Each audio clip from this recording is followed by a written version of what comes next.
আজি 17/5/2024 বৰ্ষৰ প্ৰাতঃ মুৰলী। ওম শান্তি। বাপ-দাদা মধুবন।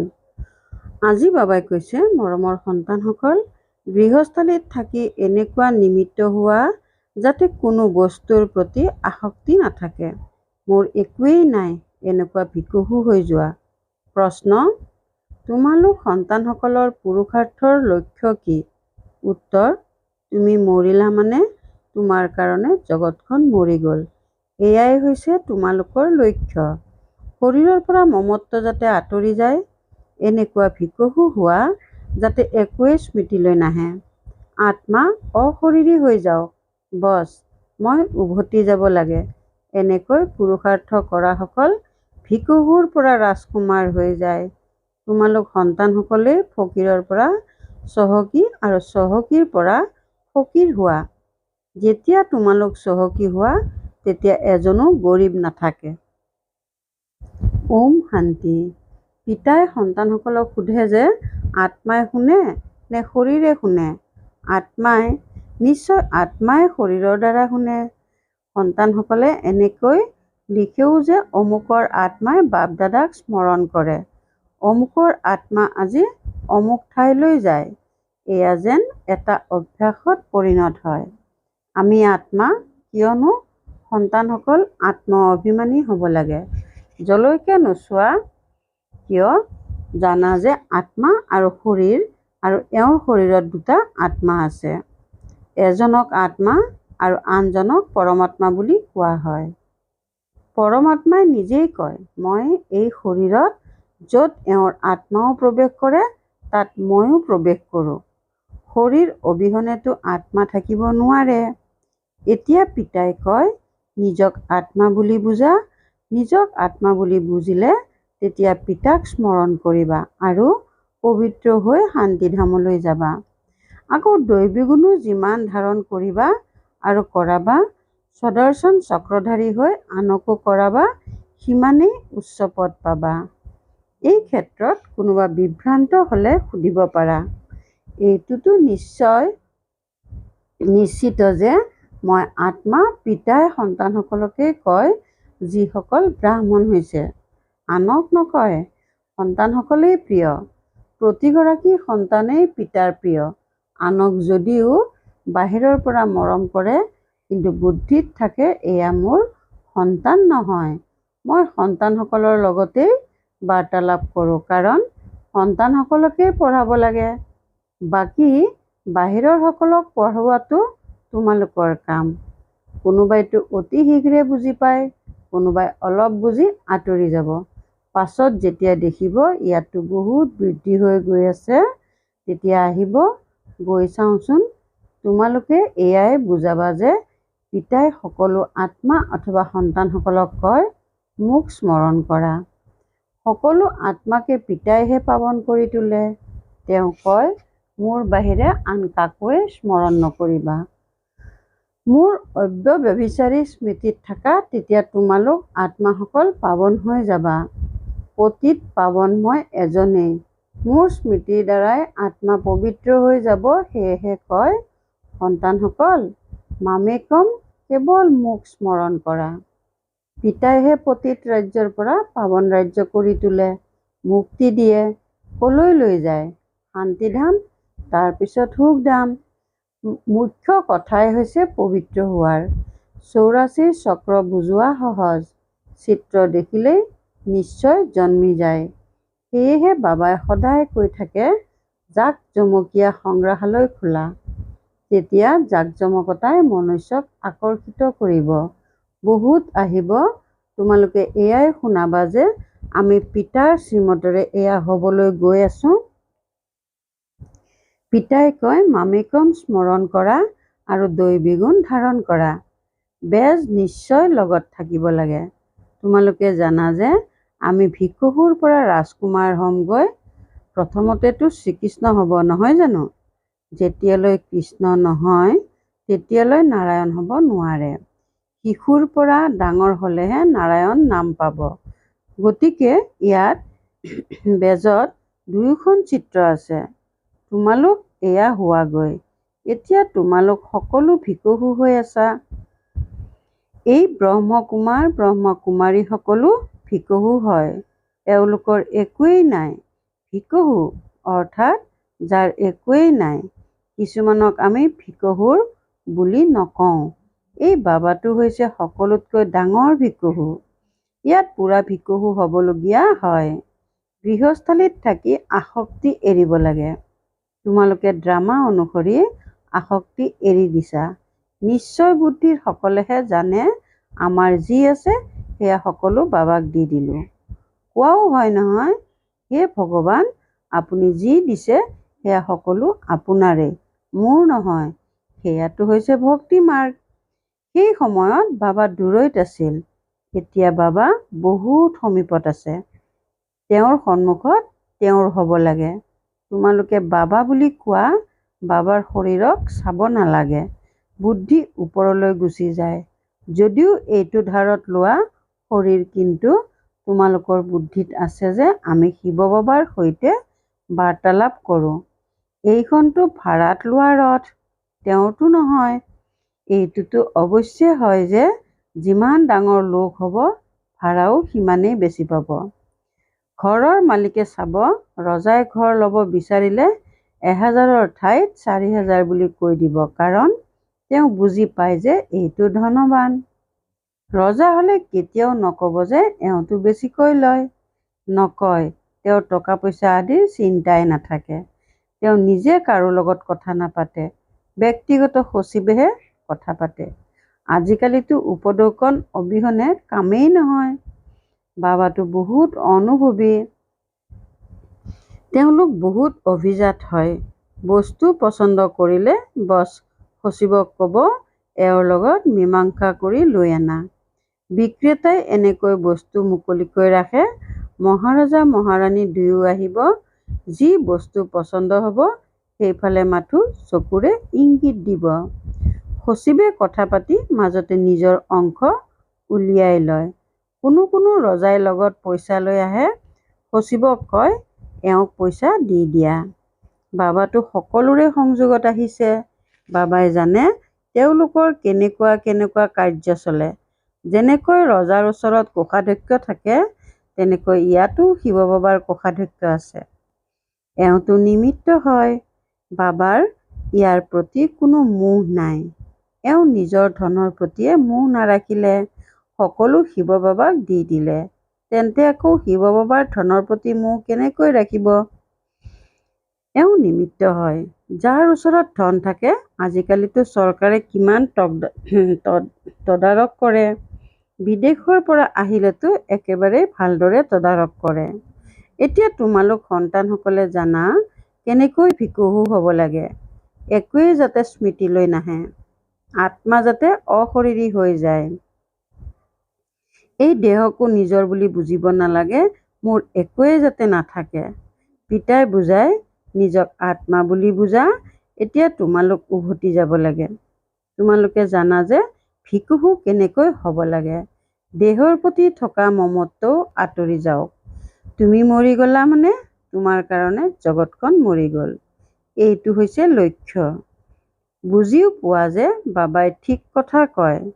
এতিয়া আমি উভতি যাব লাগে। শিৱ বাবাক তোমালোকে যি কিছু দিয়া, তাৰ বিনিময়ত তোমালোকে পৰৱৰ্তী জন্মত পাই যোৱা। সেইকাৰণে কয়, এই সকলোবোৰ ঈশ্বৰেই দিছে। পূৰ্বৰ জন্মত এনেকুৱা ভাল কৰ্ম কৰিছে, যাৰ ফল প্ৰাপ্ত কৰিছে। শিৱ বাবাই কাৰোৱেই একো নাৰাখে। ডাঙৰ ডাঙৰ ৰজা জমিদাৰ আদিক উপহাৰ দিয়ে। আকৌ কিছুমানে উপহাৰ লয়, কিছুমানে নলয়। তাততো তোমালোকে একো দান পুণ্য নকৰা, কিয়নো তাত সকলোৰে বহুত পইচা আছে। দান কাক কৰিব? গৰীবটো তাত নাথাকে। তোমালোকে গৰীবৰ পৰা চহকী আৰু চহকীৰ পৰা গৰীব হোৱা। মনুষ্যই কয়ো নহয় যে এওঁক স্বাস্থ্যৱান কৰি ৰাখা, কৃপা কৰা, এইটো কৰি দিয়া। আগতে আৰম্ভণিতেও শিৱ বাবাৰ পৰাই বিচাৰিছিল, পুনৰ ব্যভিচাৰী হৈ গ'ল, সেয়েহে সকলোৰে আগত গৈ থাকে। এনেকৈ কয়, জুলুঙা ভৰাই দিয়া। কিমান পাথৰ বুদ্ধিৰ। কয়ো যে পাথৰ বুদ্ধিৰ পৰা পাৰস বুদ্ধি কৰি তোলক। গতিকে তোমালোক সন্তানসকল বহুত আনন্দিত হৈ থাকিব লাগে। গায়নো আছে, অতীন্দ্ৰিয় সুখৰ বিষয়ে সুধিব বিচাৰা যদি গোপী বল্লভৰ গোপ-গোপীসকলক সোধা। কাৰোবাৰ বহুত মুনাফা হ'লে তেতিয়া বহুত আনন্দিত হয়। গতিকে তোমালোক সন্তানসকলো বহুত আনন্দিত হৈ থকা উচিত। তোমালোকৰ 100% সুখ আছিল, পুনৰ কমি গ'ল। এতিয়াতো একোৱেই নাই। প্ৰথমতে আছিল বেহদৰ বাদশ্বাহী, তাৰ পাছত হদৰ বাদশ্বাহী অল্পকালৰ কাৰণে। এতিয়া বিৰলাৰ ওচৰত কিমান সম্পত্তি আছে, মন্দিৰ সাজে, তাৰ পৰা একো নাপায়। গৰীবসকলক জানো কিবা দিয়ে? মন্দিৰ সাজিলে য'ত মনুষ্যই আহি মূৰ দোৱাব। অৱশ্যে হয়, গৰীবক দান দিলে তাৰ বিনিময়ত পাব পাৰে। ধৰ্মশালা সাজে, তেতিয়া বহুত মনুষ্য তাত গৈ বিশ্ৰাম ল'ব পাৰে, সেয়েহে পৰৱৰ্তী জন্মত অল্পকালৰ বাবে সুখ পাই যায়। কোনোৱে চিকিৎসালয় সাজি দিলে, তেতিয়াও অল্পকালৰ বাবে সুখ পোৱা যায়, এটা জন্মৰ বাবে। গতিকে বেহদৰ পিতাই সন্তানসকলক বহি বুজায়, এই পুৰুষোত্তম সংগম যুগৰ বহুত মহিমা আছে।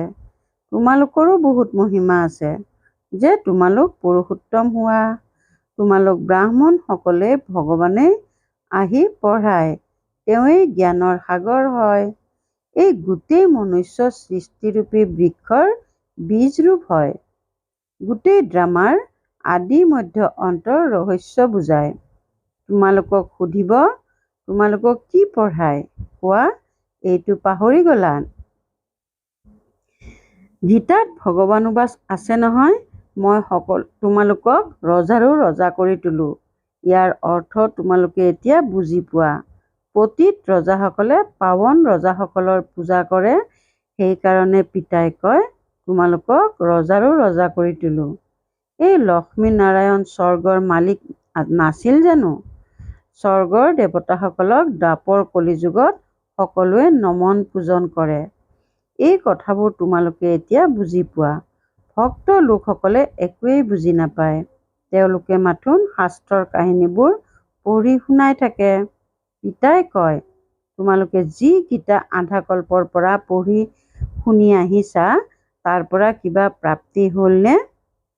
পেটটোত একোৱেই ভৰা নাই। এতিয়া তোমালোকৰ পেট ভৰি আছে। তোমালোকে জানা, এই ভূমিকা এবাৰেই চলে। স্বয়ং ভগৱানে কয়, মই এওঁৰ দেহত প্ৰৱেশ কৰোঁ। পিতাই এওঁৰ দ্বাৰা কয়, তেওঁ নিশ্চয় প্ৰৱেশ কৰিব। ওপৰৰ পৰা জানো নিৰ্দেশ দিব? কয়, মই সন্মুখলৈ আহোঁ। এতিয়া তোমালোকে শুনি আছা। এই ব্ৰহ্মায়ো একো নাজানিছিল, এতিয়া জানি গ'ল। বাকী গংগাৰ পানী পাৱন কৰোঁতা নহয়, এয়া হৈছে জ্ঞানৰ কথা। তোমালোকে জানা যে পিতা সন্মুখত বহি আছে। তোমালোকৰ বুদ্ধি এতিয়া ওপৰলৈ নাযায়, এয়া হৈছে এওঁৰ ৰথ।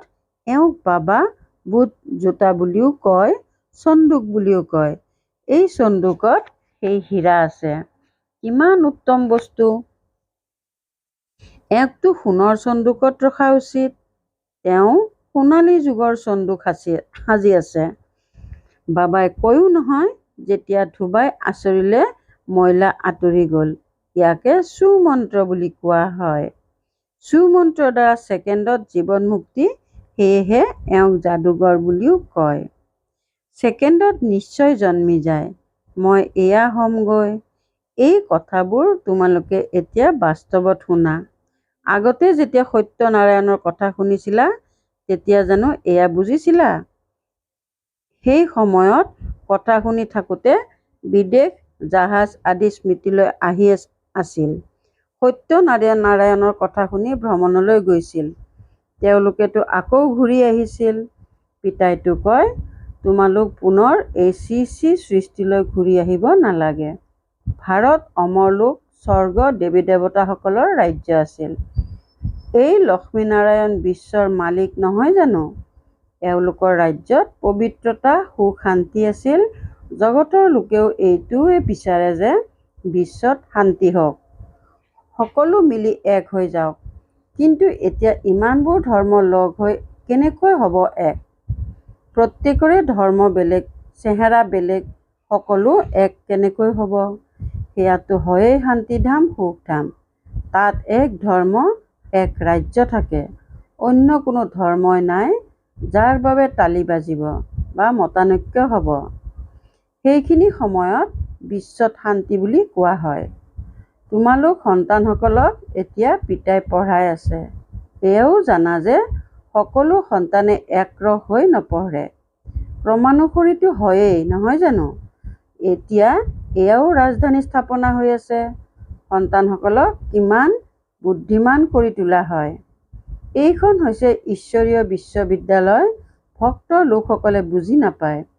অনেকবাৰ শুনিছেও ভগৱানোবাজ, কিয়নো গীতাই হৈছে ভাৰতবাসীৰ ধৰ্মশাস্ত্ৰ। গীতাৰ মহিমাটো অপৰম্পাৰ। সকলো শাস্ত্ৰৰ শিৰোমণি হৈছে ভাগৱত গীতা। শিৰোমণি অৰ্থাৎ শ্ৰেষ্ঠৰো শ্ৰেষ্ঠ পতিত পাৱন সদ্গতিদাতা হয়েই এজন ভগৱান, যি সকলো আত্মাৰ পিতা হয়। ভাৰতবাসীয়ে এই অৰ্থ বুজি নাপায়। অবুজনৰ দৰে কেৱল কৈ দিয়ে যে সকলো ভাই ভাই। এতিয়া তোমালোকক পিতাই বুজাইছে যে আমি ভাই ভাই হওঁ, আমি শান্তিধামৰ নিবাসী। আমি ইয়াত ভূমিকা পালন কৰি কৰি পিতাকো পাহৰি যাওঁ। সেয়েহে ঘৰকো পাহৰি যাওঁ। যিজন পিতাই ভাৰতক গোটেই বিশ্বৰ ৰাজ্য দিয়ে, তেওঁক সকলোৱে পাহৰি যায়। এই সকলো ৰহস্য পিতাইহে বুজায়। ভাল বাৰু, অতি মৰমৰ কল্পৰ পাছত পুনৰাই মিলিত হোৱা সন্তানসকলৰ প্ৰতি মাতা পিতা বাপ দাদাৰ স্নেহপূৰ্ণ স্মৰণ আৰু সুপ্ৰভাত। আত্মিক পিতাৰ আত্মিক সন্তানসকলক নমস্কাৰ। ধাৰণাৰ বাবে মুখ্য সাৰ ১ নম্বৰ, অতীন্দ্ৰিয় সুখৰ অনুভৱ কৰিবলৈ এইটো স্মৃতি যাতে থাকে যে এয়াই পুৰুষোত্তম সংগম যুগ, যেতিয়া আমাক ভগৱানে পঢ়ায়, যাৰ দ্বাৰা আমি ৰজাৰো ৰজা হ'মগৈ। এতিয়াহে আমাৰ ড্ৰামাৰ আদি মধ্য অন্তৰ্জ্ঞান আছে। ২ নম্বৰ, এতিয়া ঘৰলৈ উভতি যাব লাগে। সেয়েহে এই শৰীৰৰ পৰাও পুৰা ভিকহু হ'ব লাগে। ইয়াক পাহৰি নিজক অশৰীৰী আত্মা বুলি বুজিব লাগে। বৰদান, সদায় সন্তুষ্ট হৈ থাকি নিজৰ দৃষ্টি বৃত্তি কৃতিৰ দ্বাৰা সন্তুষ্টতাৰ অনুভৱ কৰাওঁতা সন্তুষ্টমণি হোৱা। সদায় সন্তুষ্ট হৈ থাকি নিজৰ দৃষ্টি বৃত্তি কৃতিৰ দ্বাৰা সন্তুষ্টতাৰ অনুভৱ কৰাওঁতা সন্তুষ্টমণি হোৱা। ব্ৰাহ্মণ কুলত বিশেষ আত্মা সেইসকল যিসকল সদায় সন্তুষ্টতাৰ বিশেষত্বৰ দ্বাৰা নিজেও সন্তুষ্ট হৈ থাকে আৰু নিজৰ দৃষ্টি বৃত্তি আৰু কৃতিৰ দ্বাৰা আনকো সন্তুষ্টতাৰ অনুভৱ কৰায়। সেইসকলে সন্তুষ্টমণি হয় যিসকলে সদায় সংকল্প বাণী সংগঠনৰ সম্বন্ধ সম্পৰ্ক বা কৰ্মত বাপদাদাৰ দ্বাৰা নিজৰ ওপৰত সন্তুষ্টতাৰ সোণালী পুষ্পৰ বৰ্ষা অনুভৱ কৰে। এনেকুৱা সন্তুষ্ট মণিসকলেই বাপদাদাৰ ডিঙিৰ মালা হয়, ৰাজ্য অধিকাৰী হয় আৰু ভক্তসকলে সোঁৱৰণ কৰা মালা হৈ যায়। শ্লোগান, নেতিবাচক আৰু ব্যৰ্থ সমাপ্ত কৰি পৰিশ্ৰমৰ পৰা মুক্ত হোৱা। নেতিবাচক আৰু ব্যৰ্থ সমাপ্ত কৰি পৰিশ্ৰমৰ পৰা মুক্ত হোৱা। ওম শান্তি। আনন্দৰূপী সম্পদেৰে সম্পন্ন সৌভাগ্যৱান আৰু প্ৰসন্নচিত্ত হ'বলৈ আজিৰ অব্যক্ত সংকেত। বাপদাদাই তোমালোক সৌভাগ্যশালী সন্তানসকলৰ নিতৌ মালা সোঁৱৰে। বিজয়মালাৰ মণি হোৱাটো কোনো ডাঙৰ কথা নহয়, কিন্তু পিতাই সোঁৱৰা মালাৰ মণি হোৱা, সেয়াই সৌভাগ্যৰ কথা। যেনেকৈ বাপদাদা সদায় বিশাল অন্তৰৰ বেহদৰ অন্তৰৰ, তেনেকৈ তোমালোক সন্তানসকলো বেহদৰ অন্তৰধাৰী বিশাল অন্তৰৰ দাতাবোধৰ অন্তৰধাৰী। সদায় অন্তৰৰ আনন্দেৰে জগতক আনন্দিত কৰোঁতা সৌভাগ্যশালী হোৱা। ওম শান্তি।